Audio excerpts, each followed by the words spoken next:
오늘 우리들에게 주시는 하나님의 말씀은 히브리서 11장 13절에서부터 16절까지의 말씀입니다. 제가 오늘도 새 한글 성경의 번역으로 읽도록 하겠습니다.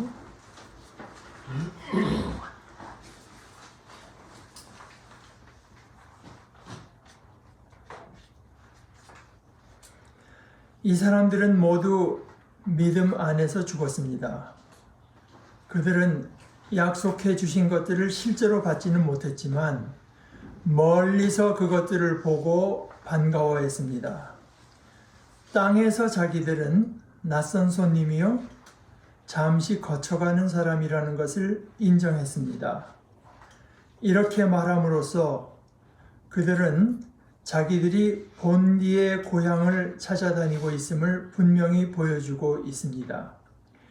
만약 그들이 떠나왔던 그 고향을 마음에 두고 있었다면 돌아갈 기회가 있었을 것입니다. 그러나 지금 그들은 더 나은 고향, 곧 하늘의 고향을 애타게 바라고 있습니다. 그래서 하나님도 그들의 하나님이라 불릴 때 그들을 창피해 하지 않으십니다. 하나님이 그들을 위해 도시를 마련해 두셨기 때문입니다. 하나님의 말씀입니다. 제가 여러분께 여러 번 말씀드린 줄로 알지만 제가 참 그 마음속으로 깊이 존경하는 저희 은사 홍창희 선생님이 이제 그분이 이렇게 화려한 글을 쓰는 분이 말도 그렇지만 그래서 짤막하게 수필식으로 쓴 것을 모아놓은 책이 있는 걸 제가 어떻게 알게 돼가지고 사려고 했더니 중고책밖에 없어서 이제 그걸 어떻게 하나 구했습니다. 그분이 그 머릿말에 이렇게 쓰셨어요. 내 나이 어느덧 90세가 됐다. 90년이라면 상당히 긴 세월이지만 지나고 나니 어제 하루같이 느껴진다. 그러다 저 뒤에 나에게는 두 개의 고향이 있다. 하나는 북쪽에 두고 온 마음의 고향인데 황해도로 알고 있습니다. 내 생전에 다시 돌아가 볼 희망은 거의 없다. 또 하나는 예수님이 계시는 마음의 고향이다. 이 두 고향을 그리워하며 보잘것없는 그를 친지와 교우들에게 바치는 바이다. 친지와 교우들, 그러니까 친지도 물론 그 고향을 함께 공유하는 사람들일 것이고 교우들은 더군다나 북쪽에 있는 고향은 아니라도 하늘 고향을 함께 이제 바라보는 사람들이라서 이런 표현을 쓰셨겠죠. 오늘 우리가 받은 이 히브리서 11장은 보통 우리가 이제 믿음장이라고 불러서 믿음의 사람들을 열거하면서 믿음에 대해서 말을 많이 하고 있는데, 그러나 우리가 지금 방금 제가 이제 봉독한 부분 늘 생각해 봐도 알 수 있듯이 믿음을 말을 하면서 소망 함께 말하게 되죠. 그러니까 그 믿음과 소망은 언제나 함께 갈 수밖에 없고요. 이 소망이라고 하는 것이 앞으로 더 좋은 세상이 온다. 그 정도가 아니라 그냥 더 좋은 어떤 곳에 관한 것이 아니라 본향. 우리 새한글 성경의 번역대로는 본디의 고향, 본디의 고향에 관한 것입니다. 우리가 가진 소망이라고 하는 것이 본문대로 보자면 그 본향, 본디의 고향을 그들은이라고 이제 믿음의 사람들을 열거하면서 말을 했지만 다시 말하면 우리들입니다. 즉 우리들은 멀리서 본다. 그러니까 희미하게라도 보이는데 지금 여기 뚜렷이 보이는 것들보다도 그 희미하게 보이는 그 고향, 그것을 보고 반가워했다. 근데 이것이 이제 과거일 뿐만 아니라 우리는 또한 그것을 멀리서라도 희미하게라도 보면서 그것을 반가워하고 있습니다. 땅에서라고 했는데 땅에서라고 하는 거는 지금 우리가 이렇게 몸을 입고 사는 동안에는 자기들은, 다시 말해서 우리들은 여기서는 낯선 손님, stranger, 낯선 손님이요, 잠시 거쳐가는 사람이라고 하는 것을 인정했습니다. 그리고 당연히 우리도 그것을 인정합니다.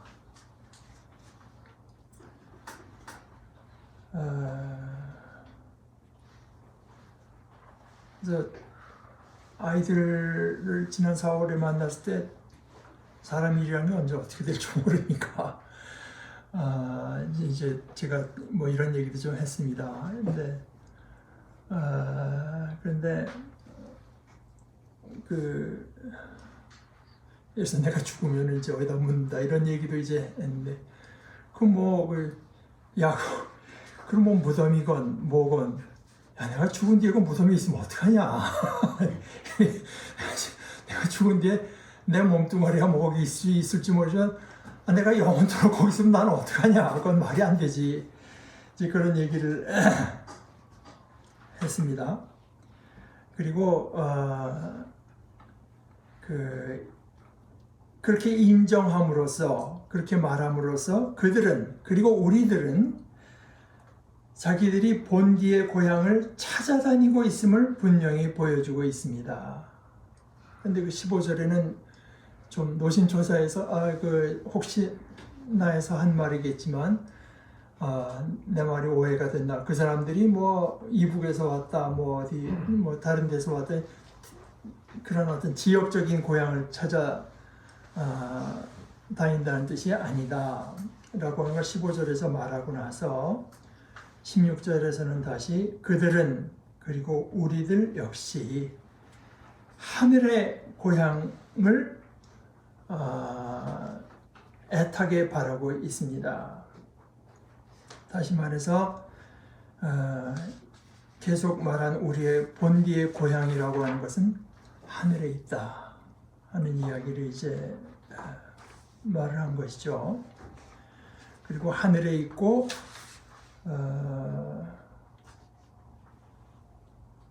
그것을 우리가 애타게 바라고 있다. 내가 이제 미국에서 레지던트 하기 전에 인디애나에 있을 때 몇 해 전에 이제 100세가 넘어서 돌아가신 방주일 목사님이라 물론 우리 교회에 모신 적도 있고 그런데 방주일 목사님이 그 평안북도 선천 분으로 알고 있어요. 그 신의주 근처 아마. 근데 그분이 이제 저를 처음 봤는데 이렇게 얘기한 말투를 보더니 좀 반가웠나 봐요. 방 목사 그게 내가 보니 그 고향이 혹시 뭐 그러니까 이제 이북 말투가 저한테 있으니까 그게 반가웠던 모양입니다. 그래서 제가 그럴 때는 뭐 어떻게, 저는 이제 태어나기는 서울에서 태어났는데 저희 아버님 부모님 고향은 저 평양 근처입니다. 그랬더니 방금 웃으시면서 아버지 고향이 내 고향이지만 내 고향이 따로 있나?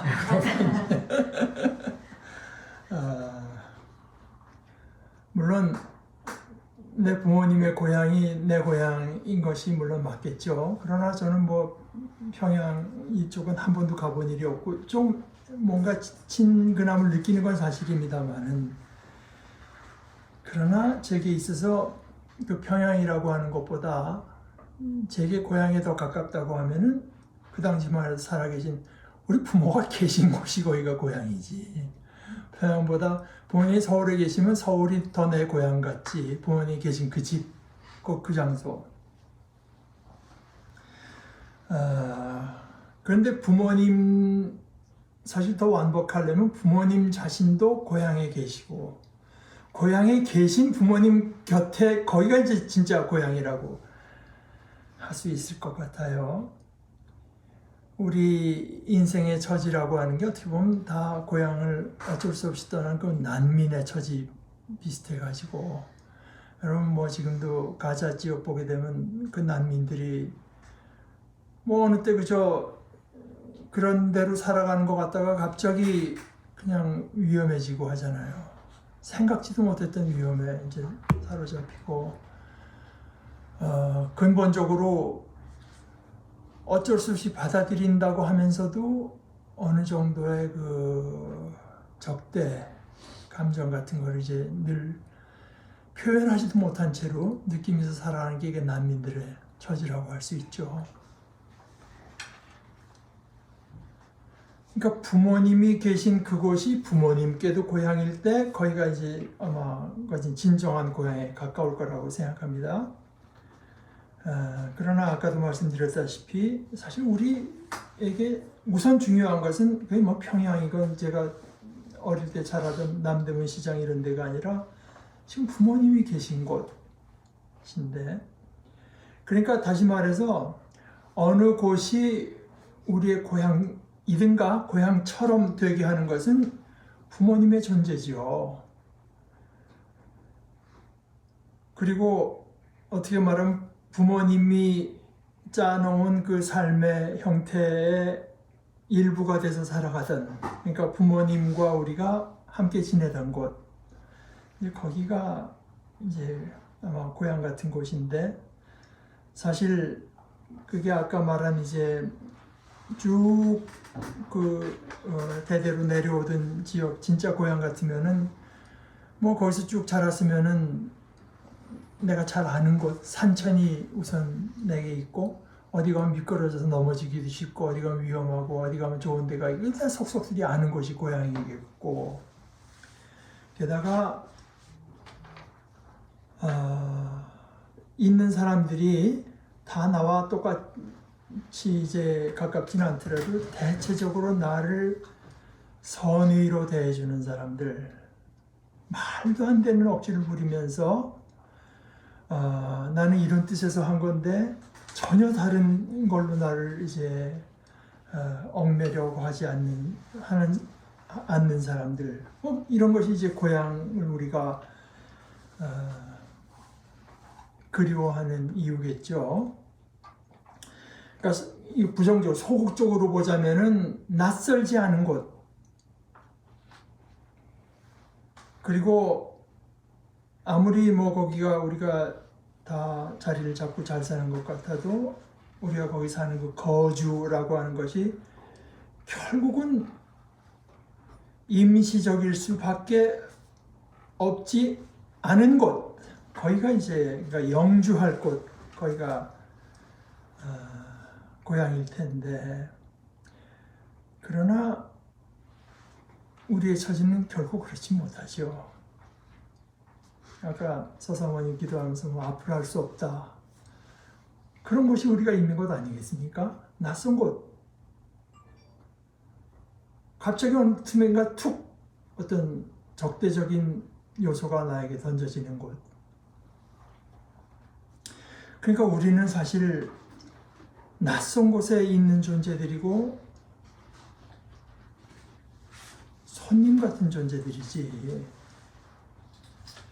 근데 사실은요, 우리들뿐이겠습니까? 그게 사실은 모든 인간, 성경의 어떤 깊이와 범위에서 본다면 모든 인간뿐이 아니라 모든 피조물이, 사실은 모든 피조물이 그렇습니다. 어느 누구 하나 또는 어느 것 하나 손님 아닌 존재가 없습니다. 이 우주가 누가 주인이겠습니까? 잠시 거쳐하다가 가는 거지. 손님 아닌 존재는 없습니다. 내가 어디를 가건 여기는 다 낯익다. 진정한 의미에서 낯익은 곳에 있는 주인은 이 세상에 아무도 없고 아무것도 없습니다. 이것은 뭐 근대 현대로서 과학이 점점 발전하면서 점점 더 분명하게 드러나고 있지 않습니까? 어느 별 하나가 우주의 어느 위치를 차지한다고 해서 그것이 자기 자리겠습니까? 돌아다녀야 돼요. 돌아다니다가 어느 틈에 뭐 블랙홀 같은 데 빠져들어서 죽기도 하고 그런 거죠.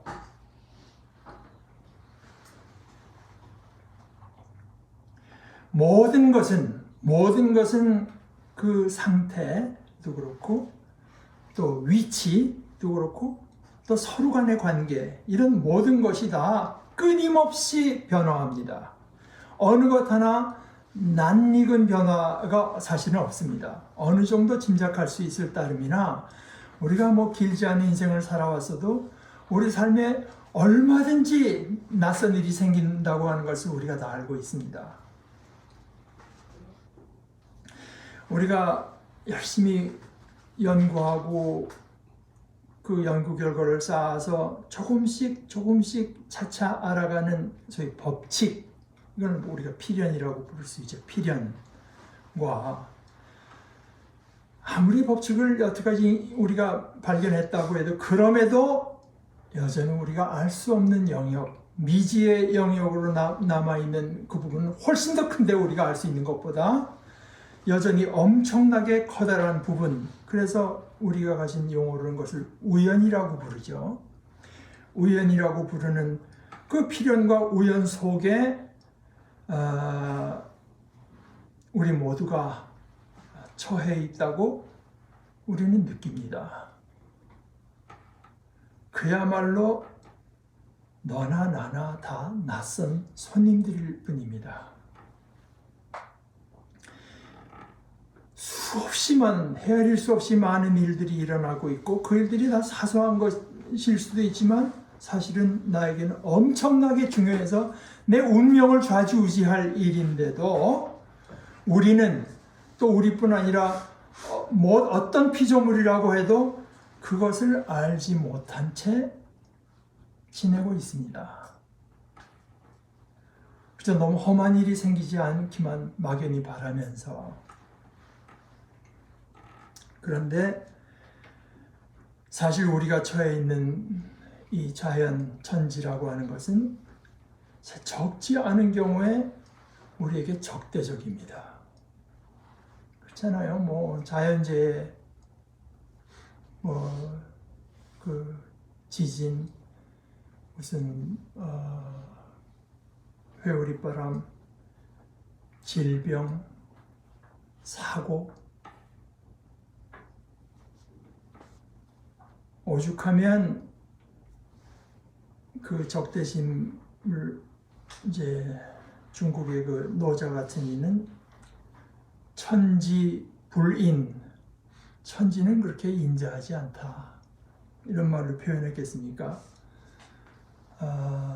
그거는 천지가 우리에게 좀 프렌들리했으면 하고 바라는 사람들에게 말하는 아주 현실적인 발언이죠.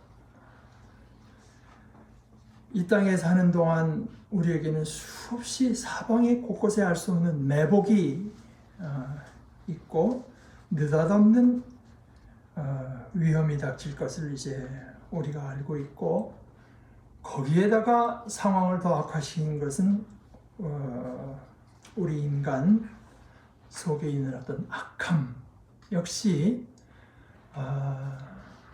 몇몇 사람들의 어떤 욕심이 얼마나 수많은 사람들을 괴롭히고 있는가.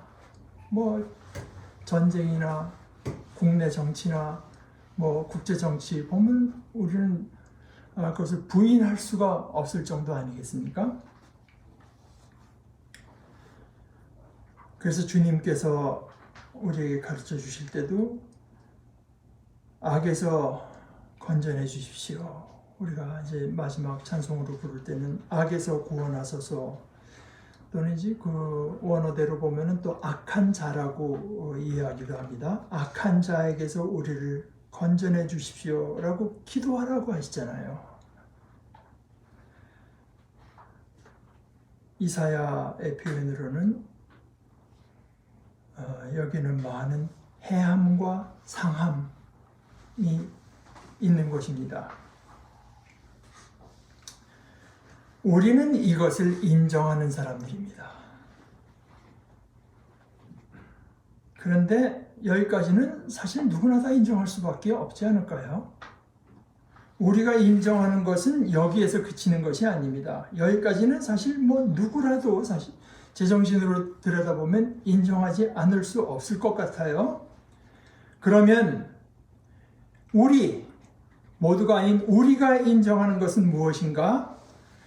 우리에게 본디의 고향이 있다는 것입니다. 우리가 돌아갈 고향이 있다. 조금 더 정확히 말씀드리자면 그 고향이라고 하는 것은 우리 아버지 하나님이 계시고 그 하나님께서요 거기서 우리와 하나님 자신이 영원히 함께 지내시기 위해서 우리를 위해서 마련하신 고향, 마치 성경의 사람들처럼 이곳저곳에 먹이가 떨어지거나 비가 안 오거나 해서 이런 그 사정과 형편에 따라서 다녀야 되는 소위 베두인, 유목민 같은 삶, 이거를 성경에서는 한마디로 줄여서 천막이라고 하죠. 텐트. 천막을 입고 사는 사람. 텐트로 상징되는 이 유목민 같은 삶이 아니라 영주할 도시 같은 삶. 하나님께서 마련하신 도시입니다. 삶이 그것이 우리가 믿고 우리가 바라보는 삶입니다. 지금 우리가 히브리서를 읽었는데 그 앞에 9장에서 11장 9절 10절은 이렇게 되어 있어요. 아브라함 얘기를 하면서 믿음으로 그는 아직은 남의 나라 땅이지만 하나님이 약속해 주신 땅에 들어가 몸부쳐 살았습니다. 똑같은 약속을 함께 물려받은 이삭과 야곱과 더불어 천막집의 텐트에 자리 잡고 살았습니다. 그는 기초가 튼튼한 도시, 하나님이 설계하여 건축하신 도시를 간절히 기다리고 있었기 때문입니다.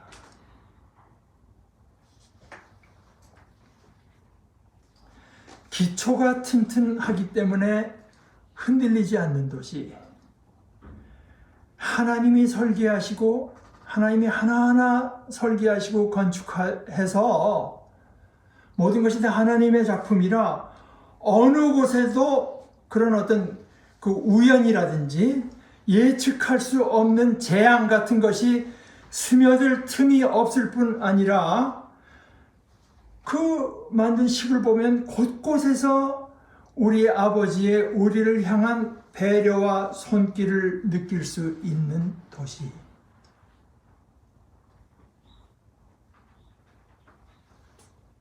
그것이 있다고 하는 그것, 바로 그것이 우리가 인정하는 것이요. 우리가 마음속으로 그것을 인정한다고 하는 것을 우리가 하루하루 사는 모습에서 우리가 바로 그것을 믿고 간절히 사모하고 있고 찾아다니고 있다고 하는 것을 나타내는 것입니다.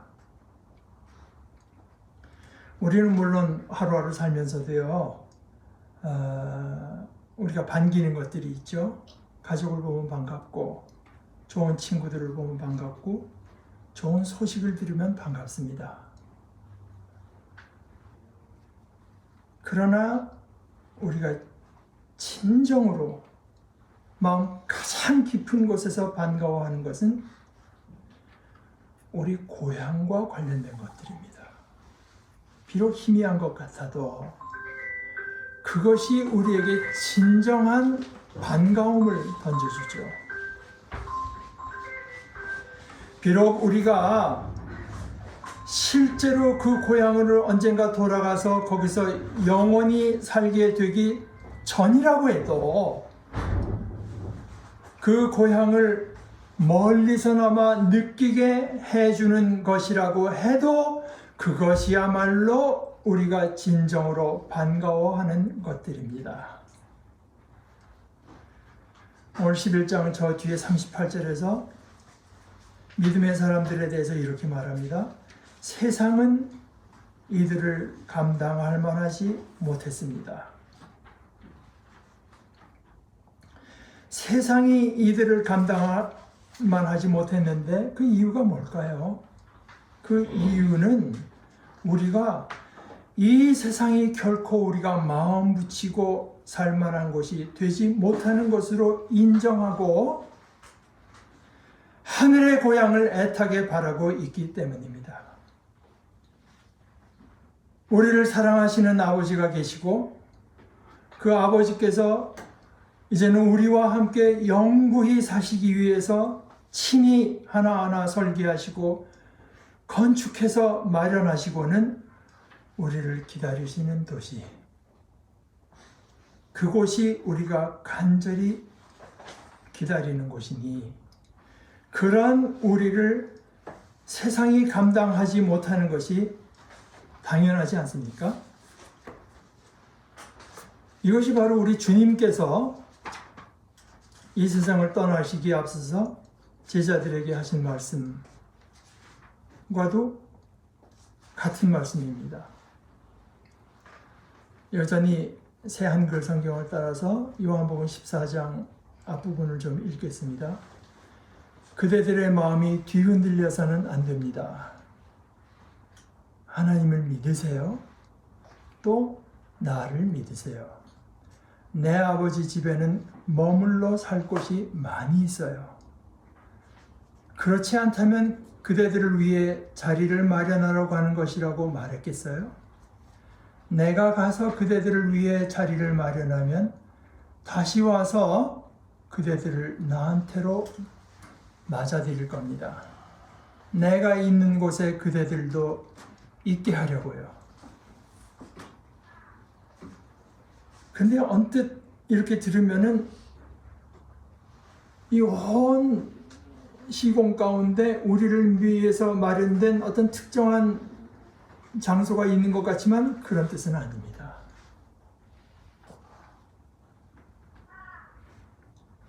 우리의 고향은 어느 특정한 곳이 아니라 그때 가서는 모든 공간뿐 아니라 시간 전체가 우리의 고향이 될 것입니다. 제가 즐겨 인용하는 이사야서의 말씀 65장 17절에서부터 이제 하나님께서 내가 새 하늘과 새 땅을 창조한다 말씀하시다가 25절에 이렇게 말씀하시죠. 그곳에서는 이리와 어린 양이 함께 먹을 것이며 사자가 소처럼 짚을 먹을 것이며 뱀은 흙을 양식으로 삼을 것이니 나의 성산 거룩한 산에서는 해함도 없고 상함도 없으리라 여호와께서 말씀하시니라. 이것은 저 앞에 11장 9절에서 하신 말씀과 비슷합니다. 앞에서는 11장 9절에서는 내 거룩한 산 모든 곳에서 해됨도 없고 상함도 없으리라 이런 말씀을 하시고 그 이유가 뭐냐? 그 이유가 뭐냐? 이는 물이 바다를 덮음같이 여호와를 아는 지식이 세상에 충만할 것임이니라. 그것을 우리의 고향 되게 하는 것은 하나님의 존재며 하나님의 말씀, 하나님에 관한 모두가 다 공유하고 있는 지식입니다. 거기가 우리가 마침내 주인으로, 고향으로 살게 될 우리의 영원한 고향입니다. 우리 함께 기도하십시다.